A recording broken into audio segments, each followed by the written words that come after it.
My friends, I have an incredible guest here with me today, Dr. Jennie Byrne. Please introduce yourself to the audience. Hey, everybody, this is Dr. Jennie Byrne. I am a physician, psychiatrist, and a neuroscientist by training.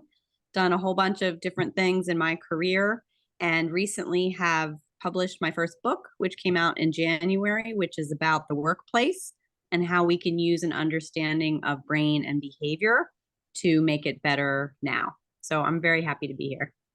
I'm so happy to be here. And the title of your book is Work Smart, correct? Yes. What an incredible title. And you've done some great research, which is what attracted me to you, Dr. Jennie, as we were discussing in the green room.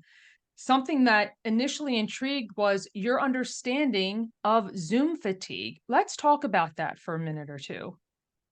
Yeah, sure. I mean, the book and the research in the book really came during COVID when I, like everybody else, was trying to figure out how to work outside of a traditional office, which I had never done before.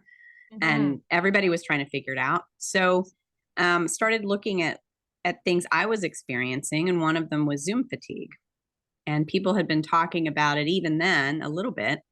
And as I did research, I learned that it's a real thing. And it's actually called video conferencing fatigue, if you want the Oh, technical term. But it's a real phenomenon that's been researched. And what is happening when we get Zoom fatigue or video conferencing fatigue is our brain is basically in a high state of alert, and it's mm, draining all of our brain resources, all the glucose in our brain, to try to navigate a highly unnatural environment. So there's a couple reasons it's highly unnatural. Most people, when they do video conferencing or Zoom, first of all, they are seeing multiple faces. So you can call it Hollywood Squares or Brady Bunch or whatever you want to call it. right. um, that is highly unnatural. So human beings have face cells in their brain. So we have neurons in our brain, and some of them are attuned specifically to human faces. And when we look at human faces, our eyes move in characteristic patterns, and we also look for relationships between faces. So if we see two faces on a painting, for example, our eyes are going to go back and forth to the eyes of the people in the painting and their faces because we want Mm, to understand what their social relationship is.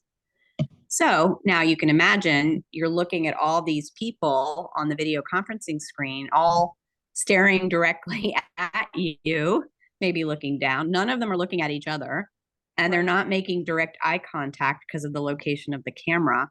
Your brain is just firing all over the place trying to make sense of this, and it's exhausting. So one of the suggestions, the pragmatic tips to reduce Zoom fatigue is to turn that off. Hmm. And if you want to connect with your team, maybe come on for a couple minutes and just intro and say hi.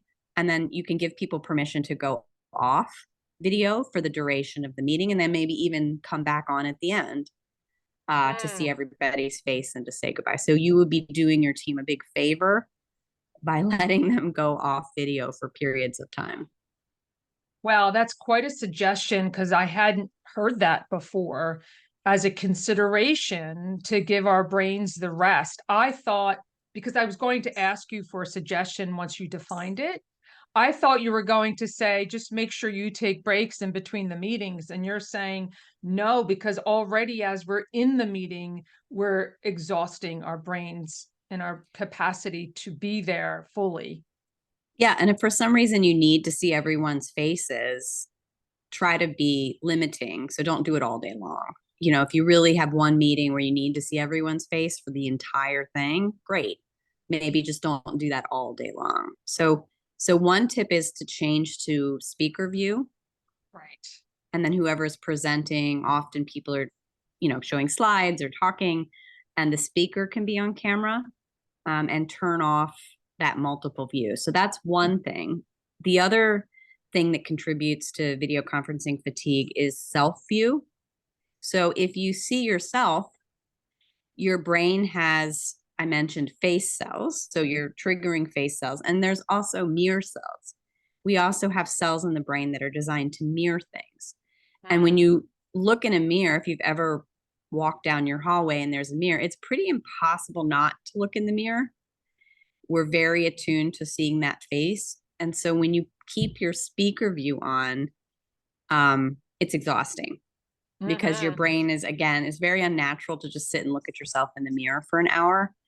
And a very practical tip is, again, come on, we did that before in the green room, right? I'm like, make sure I look okay. I don't have food in my teeth or Right. whatever.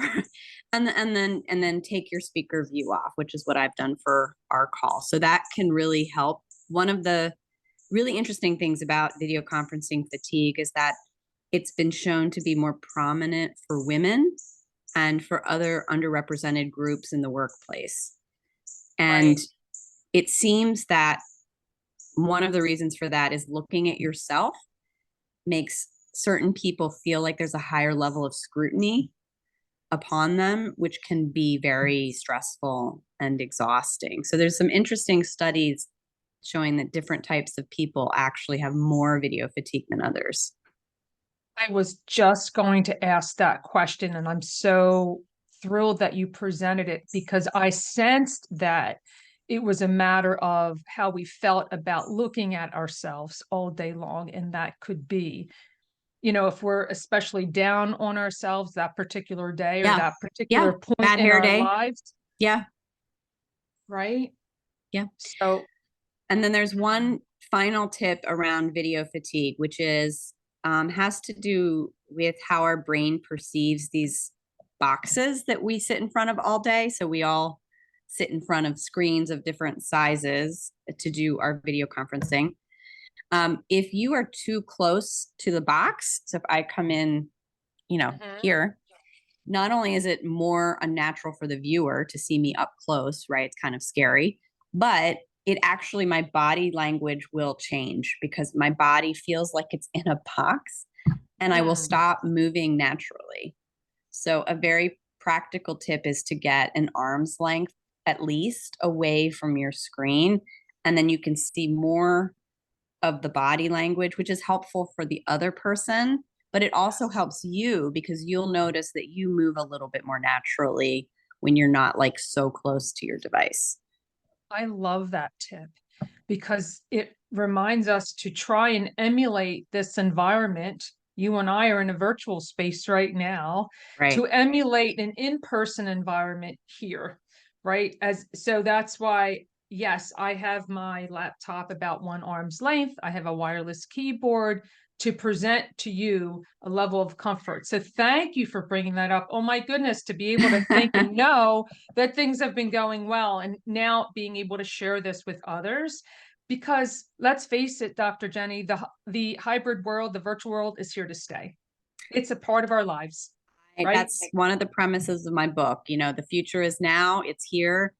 Some people are resisting, and there's Hmm. good reasons perhaps why they resist, but it's Yes. quite clear that, research is showing about 70% of people want some kind of hybrid work, meaning some time that's not in the same room with other people and some time that is in the same room with other people. Maybe about 15% of people want to be all remote, and about 15% want to be all in person, but the big majority prefers some combination. Thank you for sharing that. So I'm going to shift gears because you've mentioned another great topic to discuss. You mentioned something about empathy fatigue. I'm not familiar with that term. Let's talk about that. Yeah, so part of my training as a psychiatrist was to do psychotherapy, and I've practiced in psychotherapy for many years. Psychotherapists know that we have limited empathy reserves. And the reason it's important in the workplace, a lot of people are trying to be more empathetic at work. Leaders, manager, people are really trying, I think, to be more empathetic. But what they perhaps don't know is that their empathy has limits. Mm. And if I'm having a bad day, if I have, a sick kid at home, if I don't physically feel well, if I'm stressed, there are many reasons that my empathy may be lower than normal. So leaders and other managers who are trying to be empathetic, it's really important for them to know that they are human and they have limited empathy. And that might mean that you have to choose where you use your empathy for the day. And it Mm. might mean that you need to take better care of yourself to increase the amount of empathy you have. It might mean you need to go take a walk at lunch. It might mean, there's all sorts of things that you have to do to take care of yourself so that you can show up with that empathy, but you can't force it all day long when it's not there. Otherwise, it Right, comes across as being insincere, and it's not good for you either. right. I love that. Like I said, I was unfamiliar with even that concept, and I appreciate you um, bringing it up. But there was another fun topic that, again, I hadn't heard of. You said something about emojis and how we can use them. Like, how fun. Let's talk about what your guidance is there. Yeah. And again, I think we think about work and it's very serious and so forth. But, one of the things I've been practicing over the years is sometimes it's okay to just make things a little fun.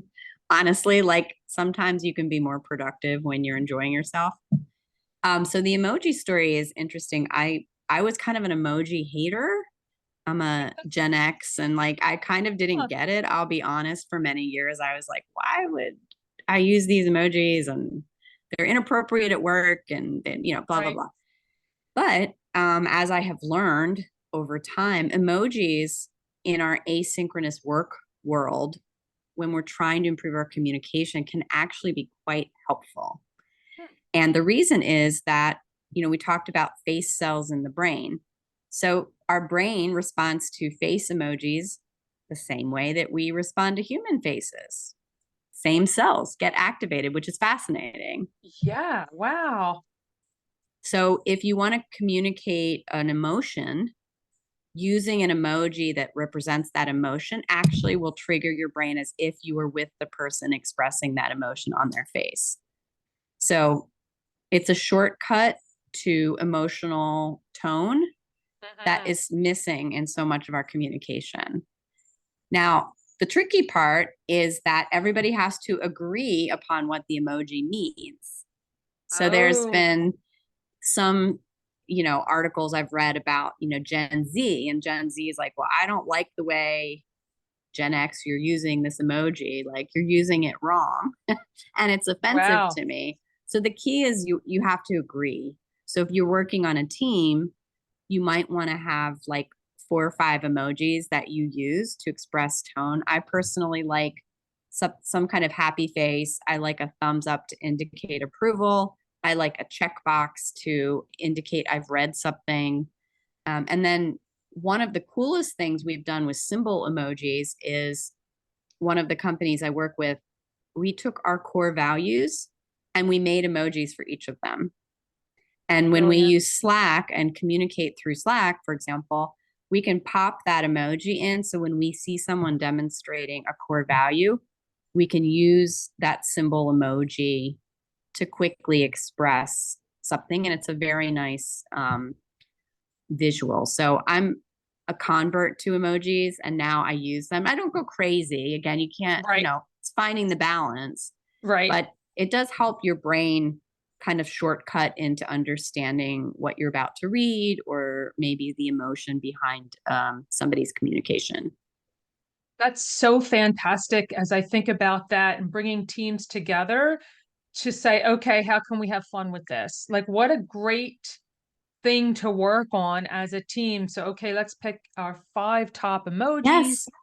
that we can share and appreciate and understand at the same level. So thank you for sharing that example on how you've used it um, professionally and how we can continue. Like fun is important to life, period. So it's great that you've introduced this because I'd not heard of that. It's just for me, every day is a school day. And today I feel Yes. so complete because you've offered so many incredible solutions for us to think about in this incredible world of technology and virtual meetings. Um, but in all of this great work that you get to do, is there a certain piece of clothing or accessory and that you wear or that you reach for, and how does it make you feel? Oh gosh. I actually love fashion. I have to admit, I'm a Project Runway junkie, like big time. Right? So, okay, so my favorite piece of clothing, well, I'll give you my clothing and my accessories. So, my favorite piece of clothing, I have a pair of pants that are like this elegant black kind of flowy material. And I feel like they're like elevated pajamas. So, I feel like an elegant, I feel like I'm wearing elegant pajamas to work when I wear these. So, I really like that. That's And great. then my favorite accessory is during COVID.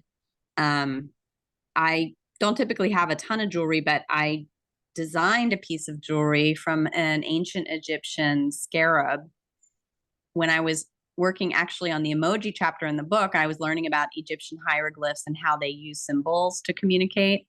And I got a little obsessed. And so I designed this scarab ring, and I always feel wonderful because it's something that I created. I love it. How beautiful is that? And you get to think about the work that you put into it and enjoy it. Wow. How gratifying is that piece of jewelry? That's wonderful. I love that you shared that. Dr. Jenny, I love this conversation. I believe that it will truly help a lot of people understand where they stand with meetings moving forward. So if someone wanted to continue the conversation with you, where's the best place for them to reach you? So I would say two things. I'm on LinkedIn. I post a lot of content there. So it's just Dr. Dr. Jennie Byrne. So it's great to follow me there if you want to get updates. And then my website is same thing, www.drdrjennie, Jennie, Byrne, Byrne.com. Excellent. So what I'll do to make it easy for everyone, I will put all of those links in the show notes. So all that they have to do is tap and find you and find your brilliance and buy your book because it makes so much sense. And I so appreciate you and your time today, Dr. Jenny. I hope you have a great day. Yes, thank you for having me. Of course.